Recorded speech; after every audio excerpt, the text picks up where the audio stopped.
Hello, dear friends, my lovely audience. Welcome to the East West Show with ICT-TV. Jack Chow, your host, with the G&E TV previously. Now we have, after the association, the affiliation with CBS, we're a proud member of CBS. We are the ICT-TV. ICT is a brand name like iPhone, iPad, whatsoever. Right. ICT-TV. Because our organization has magazines, has papers, everything under the city, the metropolitan city. That's the title. So ICT-TV is the thing we were talking about. Yeah. Oh, by the way, by doing that, you're bigger. You can be watched with the CBS network. Good. You can see inside the CBS network. Yes, right? very good. Very good. So Very good. I try to make you feel better. Yeah. Because what we're talking about is something heavy. Yeah. Right? Yeah. Gonna be something heavy. It With is that heavy. as a lead line, my dear audience, my lovely audiences, I would like to introduce you a wonderful person, a beautiful mother. Her name is Muna Mendoza, and she is an advocate for the organization called Cure San Filippo Yes, San Filippo. organization. Yes. All right, good. So with that, welcome to the Thank show. you. San Filippo is just a word to me. Yeah. Even a strange word. Right. I don't use it on a day-to-day basis. So Right. I got a tongue twisting on it. I Well, understand. I almost chew my own tongue doing that though. And as you can see, Yeah. well, you don't always come across somebody who are so deep in the problem, who gets herself involved in the problem.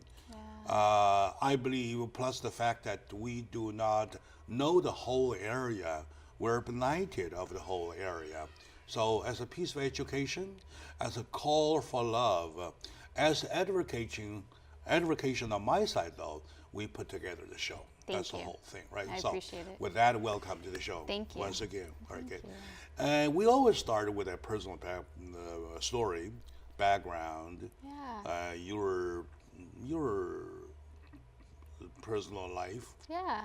your saving account, all right? My savings account. Too.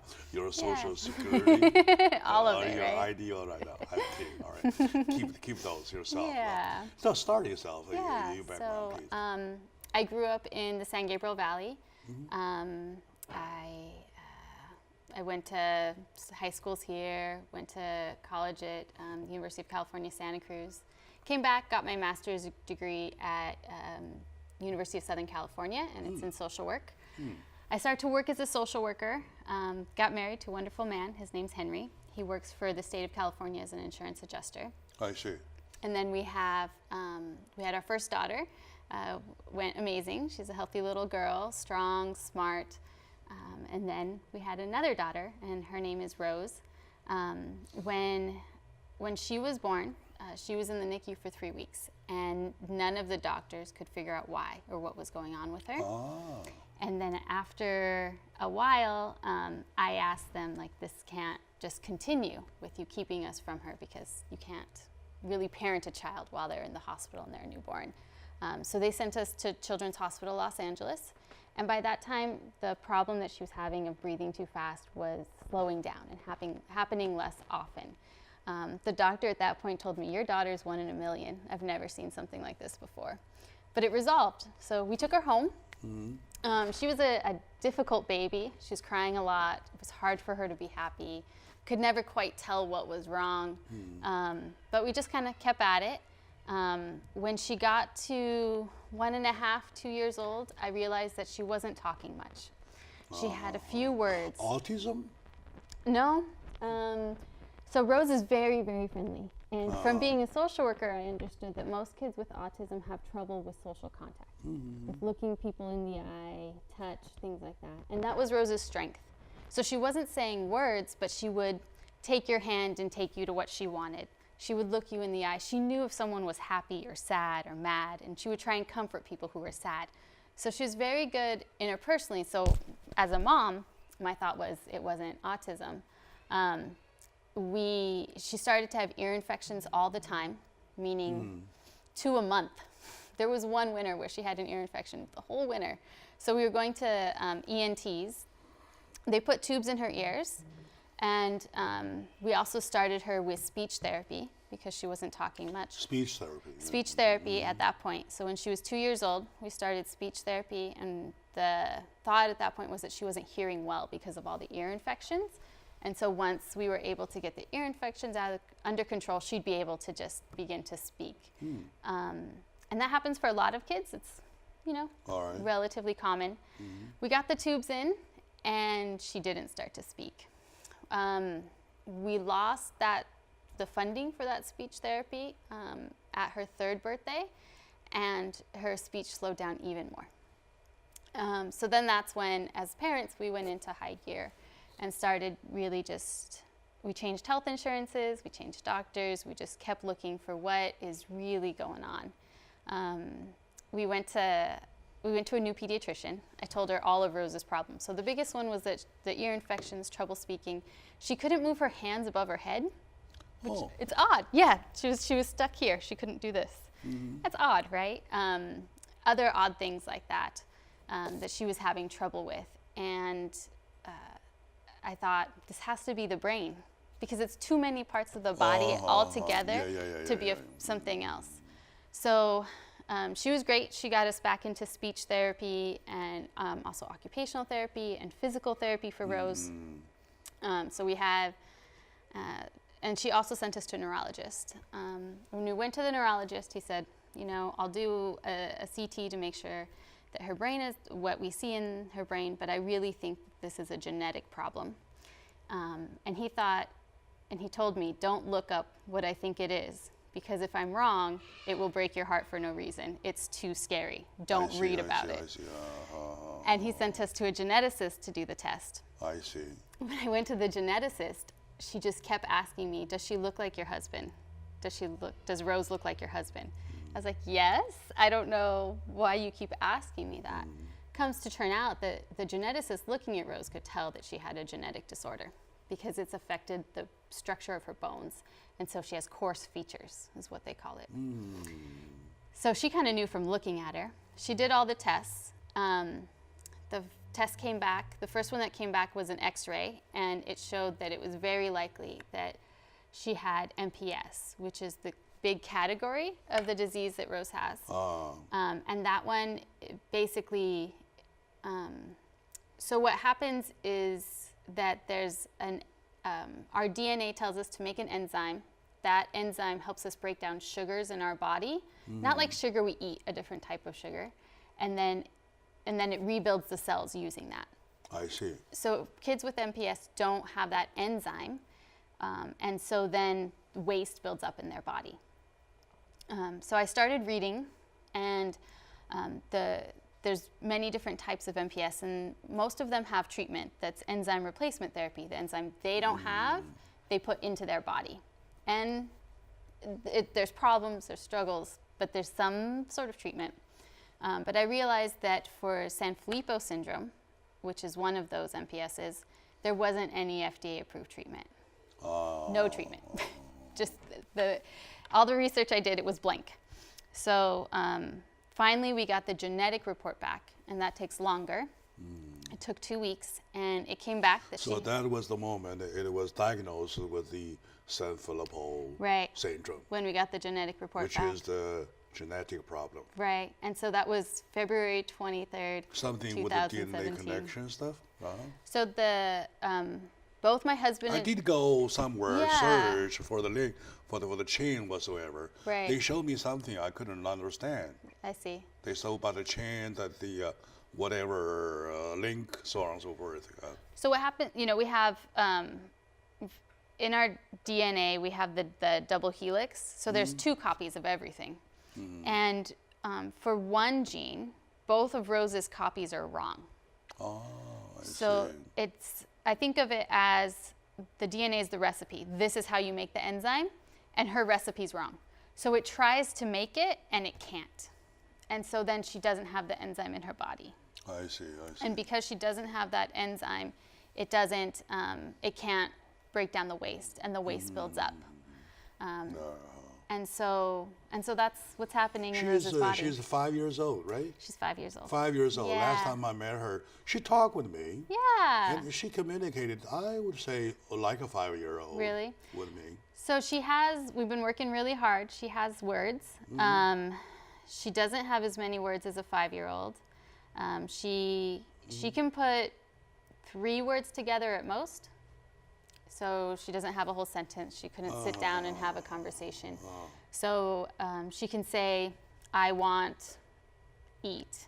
I want, what does she want? She wants cheese. That might be I want ice cream. That's actually what she says the most. I want ice cream, something like that. So she can say that. So she has some words. She can say hello, goodbye, good morning, but she can't write anything. She can't make any letters at all. I see. She recognizes a couple letters, like she recognizes her name. And we're really proud of her for those things, I'm really concerned about right now. Okay, right now she's okay. She got a bunch of people around her, Yeah. the doctor, whatsoever. Especially she has her mama around her. Thank you. All right. Yeah. On her back. I'm worried about the extensive future. Right. Right. Right. So what it will be that? Right. And that's why the neurologist said, don't read. It's too scary, because it is incredibly scary. What happens with Sanfilippo is that as that builds up in the brain works less and less. So at Rose's age, it looks like a kid with autism. And then a little bit older, they begin to lose motor functioning. So their brain can't tell them how to walk anymore. And they lose all their words. And eventually they lose their memory. Eventually their brain doesn't know how to swallow anymore. And they die either of pneumonia or choking on their own saliva, which is like someone with autism, with like Alzheimer's. So it's like someone with Alzheimer's, which is why it's called this childhood happens in Alzheimer's. childhood. It happens in childhood, so the average age of death is 16. So the average age of death is 16. So Rose is on a trajectory to pass away. Even though you're facing your audience with a smile, I know how hard it is for you. What I found as a mother. is that, it's incredibly hard as a mother. I mean, there have been times that I'll be crying and Rose comes over to play with me, so she Okay, my dear friend, today with my friend Muna Mendoza, I'm learning something. I believe every day is a learning opportunity. And the term Sanfilippo is a new word to me. And the inside story, especially when a mother gets involved, there's something here. Yeah. There's something here. And let's take a short moment now. When we come back, let's find out there are other mothers, other parents of the same thing, facing the same situation. What do they do with their problems? So stay with us.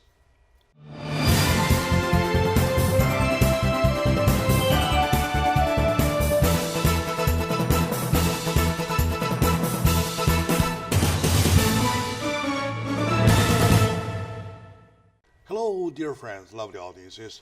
Welcome back to the show. Today, as a matter of fact, we're not talking about a simple story about a mother. We're talking about in this day-to-day life, in this society, we have lots of people that needs care. We have lots of areas that needs our attention instead of fighting those political wars for nothing. Okay, you get more votes than I do. I got whatsoever.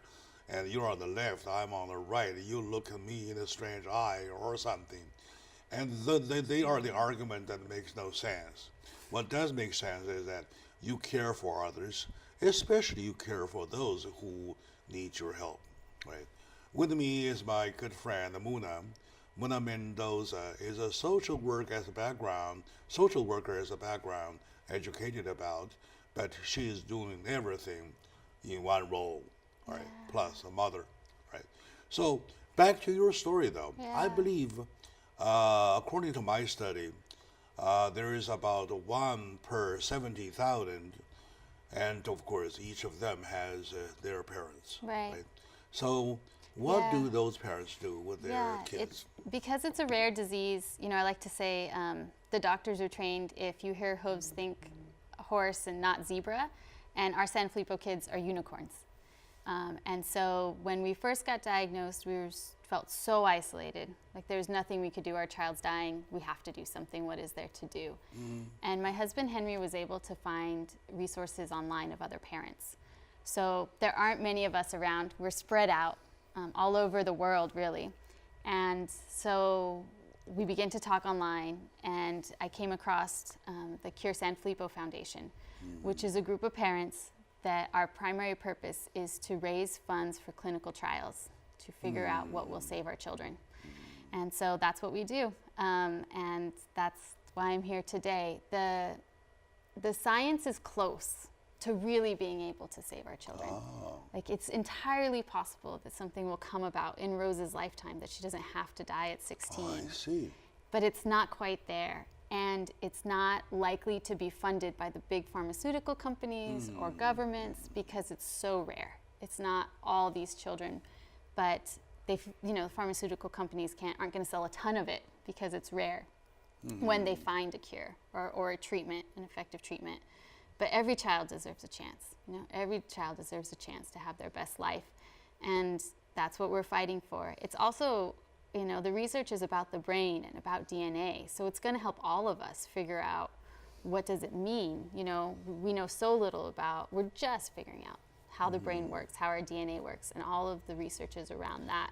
And how, for my audiences, I would have to tell you that the Cure San Filippo, I always use scan because I'm thinking about the CT scanning thing. Yeah. For the San Filippo Disease Cure Foundation, it is an organization so far in California and in other cities nationally. They have bigger organizations and internationally because it's a human race problem. It's not the United States, not Kingdom, the UK. No. It is everywhere, even though the chances are rare, but it's an overall problem from human race. So internationally, they will form their international organizations. Later, I will ask my editor to put the information on the screen for you to make your contact. But obviously, there are people that if you want to extend a hand, there is some good recipients of the hand. Right. We would love it. We'd love if you have ideas on how to spread awareness, or if you have ways that you can think to raise money for a cure, to raise money for research. We'd be open to all of it. I mean, it's so close, but it's so far. So as a mom, I tell you, please help us figure out what we can do right now. Because it's a regressive disease, so every day it gets worse for Rose. Every day it will get worse for Rose. And so anything that we can do to stop it in its tracks, we need to do. We just need to do that. And so that's, we want to let you know about that. On WeChat, we see sometimes people call, say, save my child, help me save my child, right? Something like that. And this is one of the call because number one, there is a cure possible. However, number one, takes a little time. Right. Number two, well, has to be money involved. Research costs money. Has to cost money. So nobody. But basically, you're talking about according to my study, there is 2 points that they can tackle upon. Right. With a DNA chain. As long as they can do that, and that is done, that's the cure for the disease forever. Yeah, so, so the one approach is to put into the children the enzyme that they're missing. And for San Filippo, because it mainly affects the brain, they have to put the enzyme into the brain. So there's one trial right now where they are putting the enzyme through the skull, a port in the skull, into the brain. That's one approach. The other approach is gene therapy, which is really cutting edge. And what that does is it takes a virus, they take out the DNA of that virus, they put in a correct copy of the DNA that Rose's has the incorrect copy of, and they infect her with that virus. And that would then, some of her cells that become infected with that virus would produce the enzyme. So that's the other approach, is gene therapy. And then in terms both of those approaches aren't able to repair the damage that the disease has already done. So what's really necessary for a cure is for babies to be diagnosed. Exactly. Because if they're able to provide these treatments to newborns, the damage won't be done. Sure. Philosophically, when you look at the human race, you're talking about why human race? Because we're racing. To me, that's I get human that. race. We're racing. Yeah, sure. Aren't we every day? Yeah, you never thought about that, Yeah, right? I hadn't. That had to be a reason why we call ourselves human race. Yeah. Because a bunch of humans who are racing. Yeah. Right there. Right. Why? What are we racing against? Against time, odds, and scientific breakup. Yeah. Right? So there's always a chance. There's always a chance. Someday something, boom, pop Right. up. And in terms of, so what I just described is there's trials going on, and so it's possible that will happen. And if those trials are successful, it's found to be effective, and we start it with newborns, that would work really well. There's also science trying to figure out how to repair the brain. And that's according to my homework, though, they are even trying to take care of the problem during pregnancy. When it's diagnosed with a problem or possibly with a problem, they interfere. They interfere even during pregnancy. I don't know of that. I think that the trick there, though, would be diagnosis. It's so hard to get diagnosis. I spent it took you 5 years and research. It took me 3.5 years, and it took a lot of not stopping at any point. I think as a parent, as a mom, if you know something's wrong and your doctor says your child's fine, but you need to keep asking. You don't have that many wrinkles as a mother who spent that a hard time. Oh my goodness. What's the magic? Very good. Well, honestly, the only thing that gets me through my day is my faith. It's God that gets me through the day. It's God that allows me to be smiling in the midst of talking about my daughter dying. I know that. What kind of smile that is, right? It's but yeah, I think that I would encourage all the parents, if you feel like something is off with your child. In California, how many of you guys together as parents of those kind of kids? Do I know for sure? It's so what I know of 4 of us in all of Southern California. I know of another 5 in Northern California. That's what I know of. Could there possibly be more? Maybe. I see. But they are the ones that devastatingly need the help. We need the help, and we're we're national as well. We're international as well. There's a couple families in the Cure San Filippo Foundation from Italy. And then a good number of families from South Carolina and Texas, the East Coast for sure, the Northwest, so it's, we're a bit all over the place. Yeah, I believe as a society we can do something. As a society which can afford somebody put a slogan with the airplane saying "I love you, Rose," something like that, and somebody can put a zillion of roses on a beach, say "I love you, Rose." Yeah. They can, of course, do something with this in this whole area. So we can.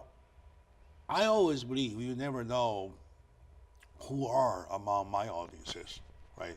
So if they, after watching this, want to extend a helping hand, though, how you want to be reached? Yeah, I think that the Cure San Filippo website would be the best place to get a hold of us, and it's curesff.org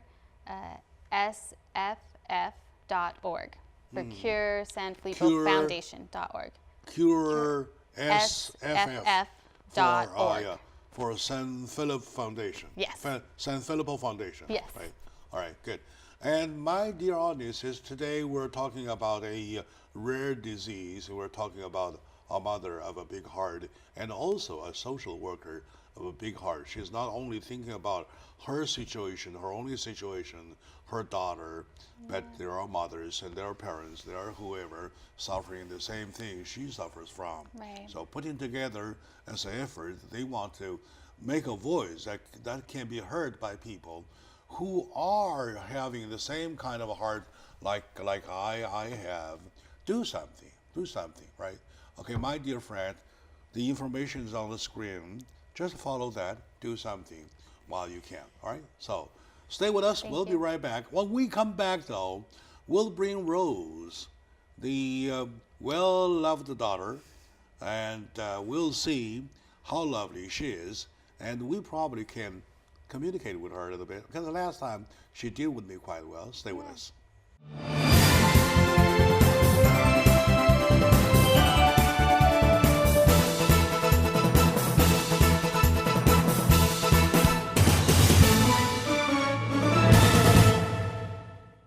Hello, dear friend, my lovely audiences. Welcome back to the East West Show. Jack Chow on the ICT TV. We are today bringing you a problem, medical problem, that is not seriously recognized by the society that needs a lot of help. And it's not that this family needs help. I'm talking about this disease, when it's so rare, is being chemically developed, this cure is being chemically developed. So we're talking about putting efforts together to see if we can do a better job. With me is the mom of this lovely girl. Her name is Muna Mendoza, and her husband, Henry Mendoza. And in the middle, their lovely daughter, Rose, unfortunately hit by a so rare disease. If you will stop yelling, I'll appreciate it. Okay, anyway, she's good. She's good so far. And it's part of what's going on for her is the neurological problem. It creates the hyperactivity is what they call it. She can't sit still. Like she can't be still for 10 seconds. Like literally, she's unable to control.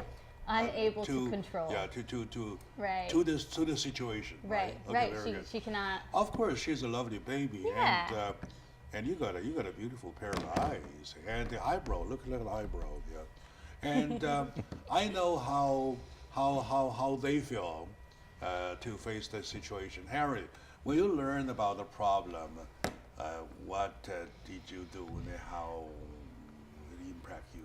Well, it was a shock, like I knew that our lives will never be the same. A lot of things went through my head, and it took me a while to really adjust to the reality of her having that disease.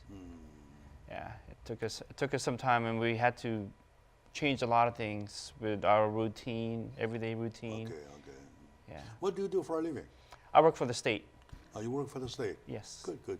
So financially, this family can pay the bills? Yes. Or the basic? Yes. The basic? Yes. Right? And for the research, it calls for society to go ahead. Am I right? Let me understand it financially. Because I can't imagine if something happens to me, what I'm going to do. Yeah. And I know how hard, by that I know how hard that is. Right. Especially for a mother, for a woman. Right. I know you've been smiling all the time. I know, and of course I can interpret what kind of smile that is. Yeah, no, it's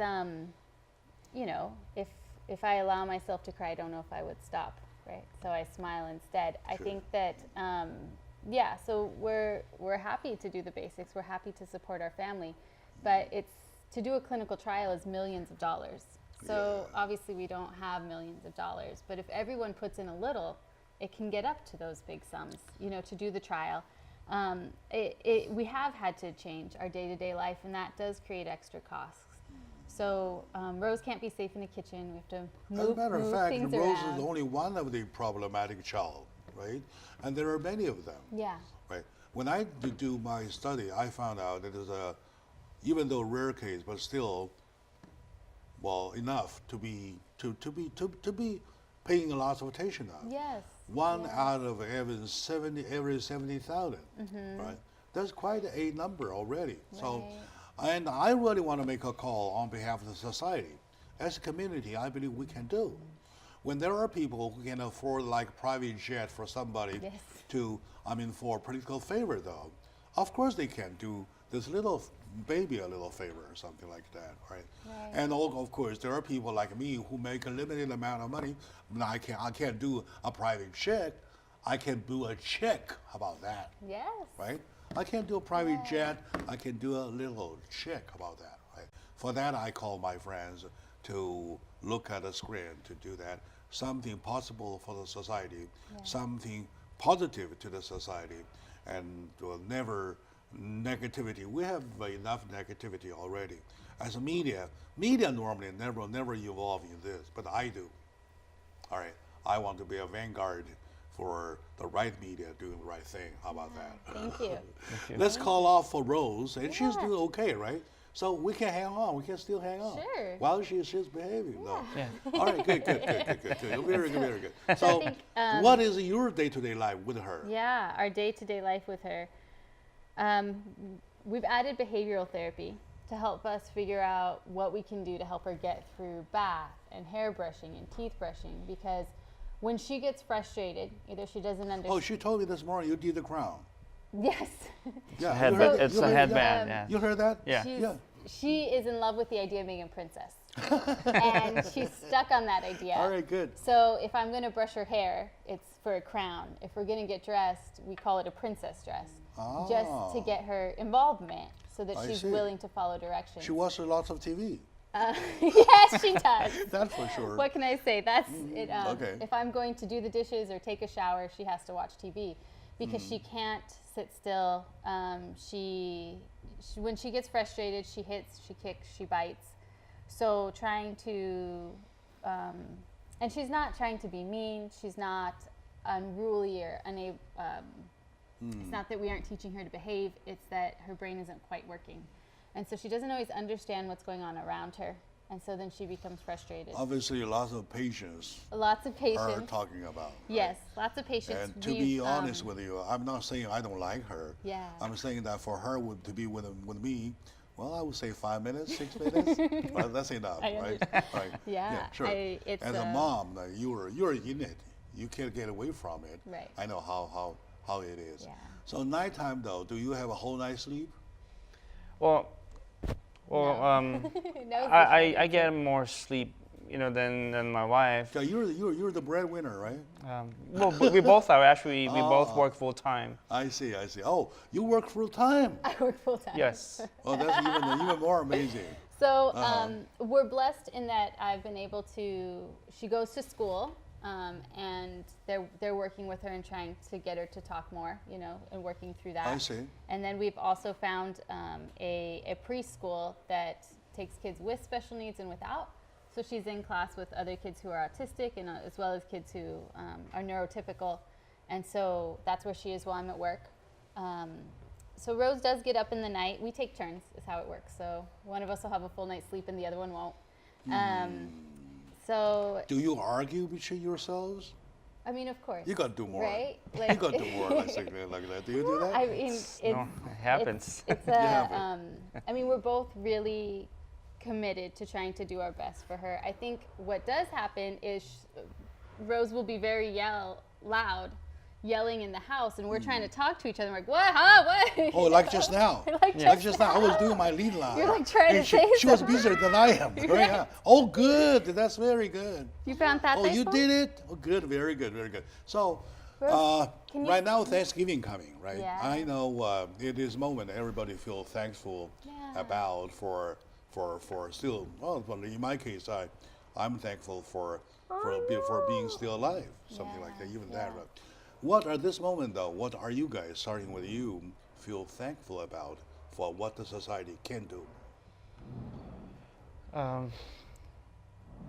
In terms of what Yeah. What they have done so far to her. Cure San Filippo. Well, what it is they're raising funds and raising awareness for this disease. There's a lot of doctors out there that's been practicing medicine for 20, 30 years that's never heard of San Filippo. So that's number one. The main thing is to get the word out there, have people understand what it is. Oftentimes they get mistaken for autism, which is not. Some characteristics of autism and Sanfilippo syndrome, they overlap, but it's not the same. Sanfilippo kids, typically the lifespan is from up to like late teens to their 20s. Autistic kids can grow to be like, 40, 50, 60. Yeah, you're right. And to you, Mona, what are you thankful of this very moment? I am so thankful for Rose's smile. It's her smile and her joy that kind of brings me back to every day and what I'm doing every day. I'm very thankful for the clinical research. I'm thankful for all the scientists that started the research 20, 30 years ago and have been working on it for this long. And still ongoing. And all the new research that's coming out about DNA and how to edit it and make sense of it. I'm incredibly thankful for all of that. By the way, I got to make my statement. I'm thankful of the fact that we human race are created by Mother Nature in such a way that we give our kids an unconditional love. This unconditional love is never ending. It's so relentlessly, it's never ending. Right.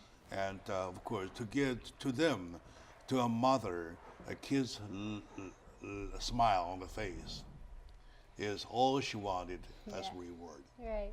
And we poor men bear the same thing too. Sometimes we have to be in the same shoes with the mother too, right? Of course, I do not have kids like that, but I can imagine and how hard that will be. So putting together social efforts to be given to the problem is really the call. Is really the call. And right now, Thanksgiving time, if you are at this moment feel to be thankful about, do something as reciprocation to what you are thankful of, my dear friends. So I'm very, very happy that Rose was being quiet for the past 5, 6, 7 minutes, right? And she's good. She needs a reward. Okay. So altogether, what's your plan for her next? I think we'll continue to do our best to help her learn while she's able to learn.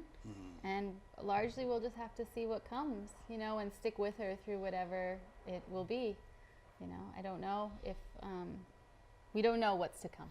How's your other daughter? She's doing well. Health-wise, she's doing great. She's learning. I'll brag a little as a mom. She's in first grade, reading at third grade level. So she's doing well. But it takes an emotional toll on her.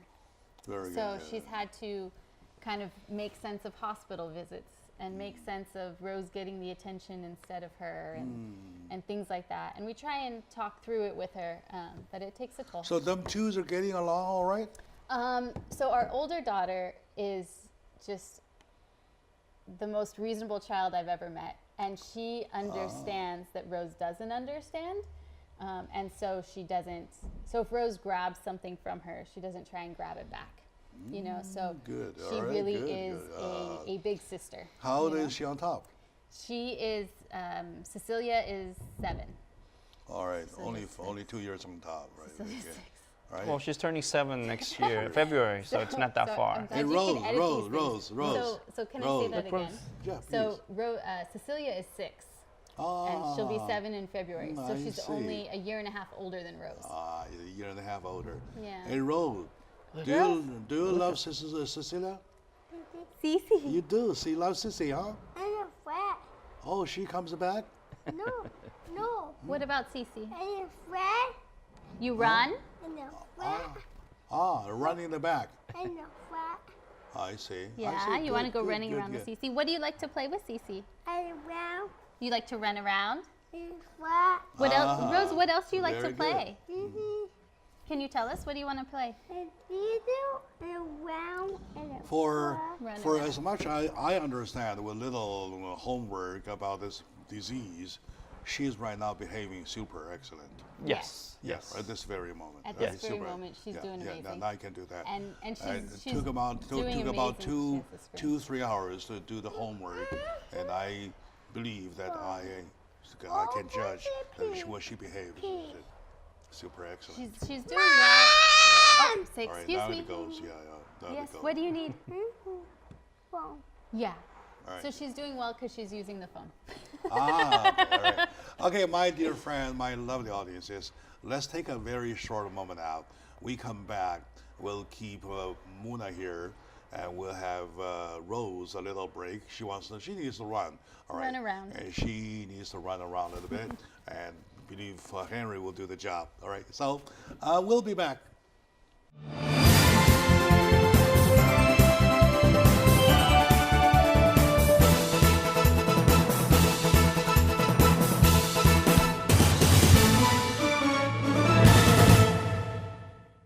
Hello, dear friends, lovely audiences. Welcome back to the show, Jack Chow on the East West Show with ICT TV. With me today is Muna Mendoza. She is a mother, first of all, but a wonderful mother, and a wife, and a wonderful wife. And of course, only because, well, sometimes something happens in people's life, though, because of fate, right? And there is a little challenge that she has to face. And with that, we welcome her back to the show. Thank you. Very good. I understand, Muna, as a woman, as a wife, as a mother, you have put up more than every woman else has. You know, I thank you. Yeah, it's definitely been very difficult. You know, it was incredibly difficult the first time I thought Rose was going to die, which was when she was a newborn, and none of the doctors could figure out why she wasn't breathing well.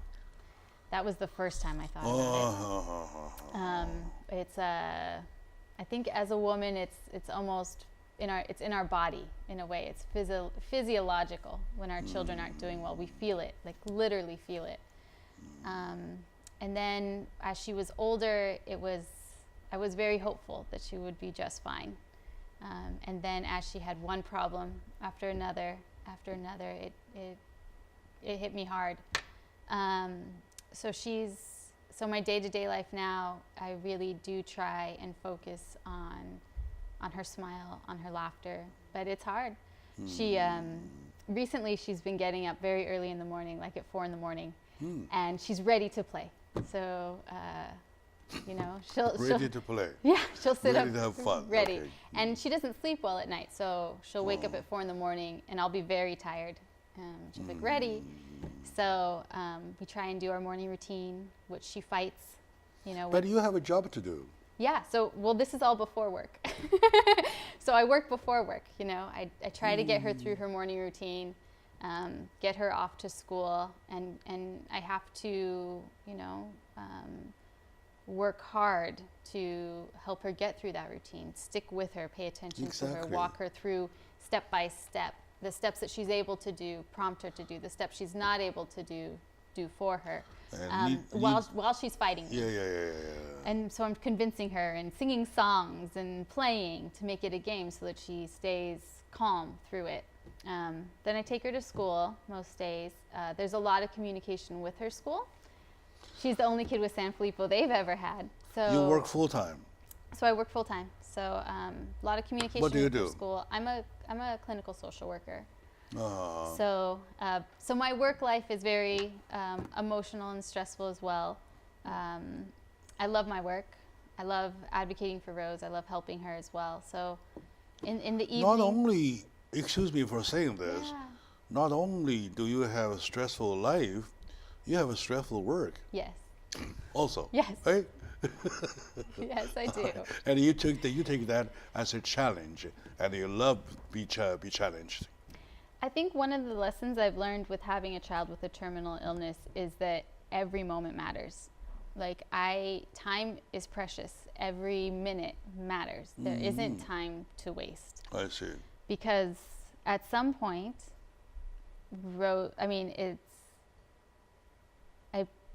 I hope, I advocate for research that this isn't true, but when the doctors told us what was going on with her, they told us that there's no way she would outlive you, so there is likely to be a point at which I will be alive and Rose will not. And so in every moment I have while she's alive, I need to make it count. And that's kind of how I see it. So I believe in the work I do, in my professional world. And then every moment with Rose I want to make count. So there really isn't very much rest in my life. But somehow pushing forward is helpful. You Christian to yourself? not get entirely stuck, yes. You are, right? Yeah, I am. That's how, to my understanding, that's how God has designed you to get specially trained. Yeah. I think it's true. I think that I use my professional experience in my day-to-day life with having a child with this sort of special needs often, and advocating for her with her school, with her doctors, with here, looking for people out there to support us.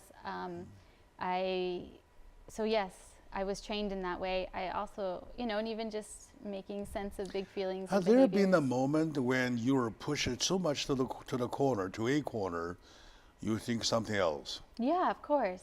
All Tell the time. Tell me, please. All the time. Yeah, please. I hate to say that, but I'm not pushing you to the corner, but I think, sure, I'll give you two different stories. One, we were at a meeting with Rose's school, and her teacher is an amazing teacher. We're blessed to have her.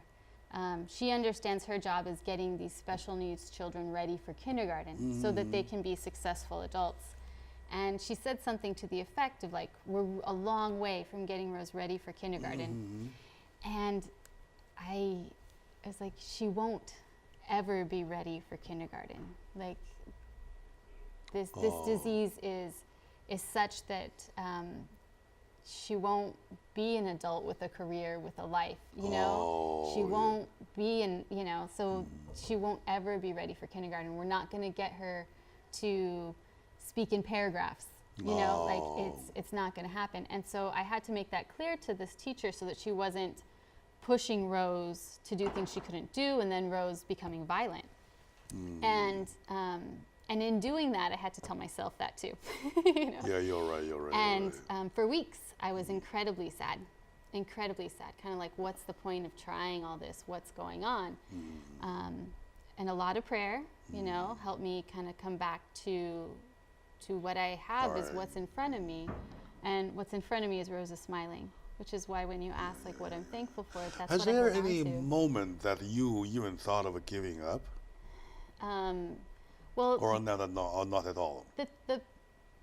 the thought goes through your head, but the problem is you have a child to take care of. And you cannot give up. And I mean, what does giving up mean? I don't know, but you can't, because you just Good. really can't. You have simply a can't. child. Yeah. As a Yeah. mother, And so all you can say is really two can't. words: you can't. And you can't. It's more important for me that Rose is well than that I'm well. And I think that's the core of being a mother. And so I'll fight as much as I can fight and see where we get.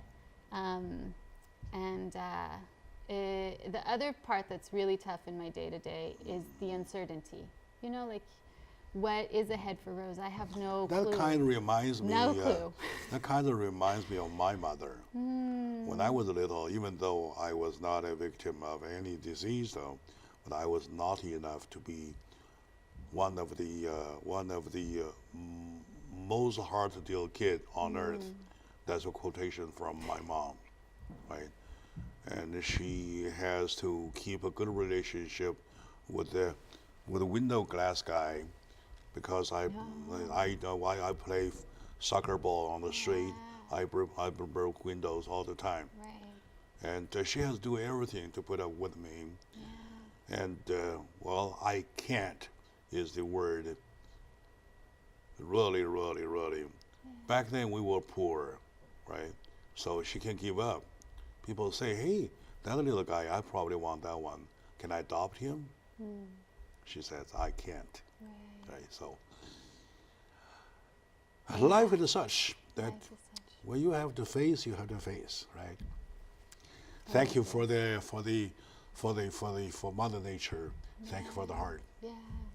And I thank our women society as a whole, right? Okay, now, and how does your husband Henry help you in the situation or at a time of difficulties? Yeah, he helps so much.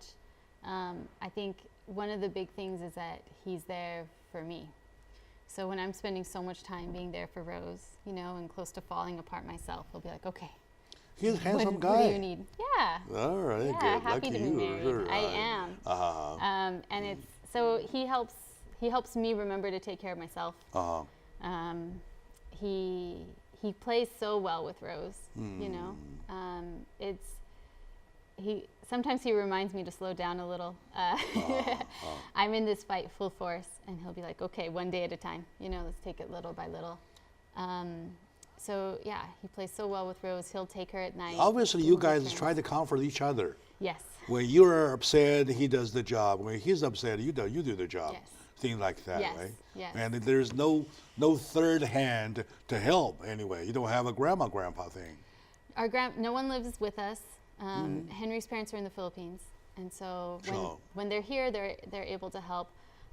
My mom lives in Northern California, and both of my parents are far enough along in years that they can't take care of Rose. All right, she's a big good. handful. All right, Mona, we're over time, but I give you 1 minute to make it your call for folks out there to help you. Okay. How about that? I'll do my best. Sometimes in life we come across challenges that we didn't expect, and mine is that I have a child with a huge brain problem, and so she has big behaviors that are hard to deal with day to day, and more than that, it's something that will kill her. There are other kids like it.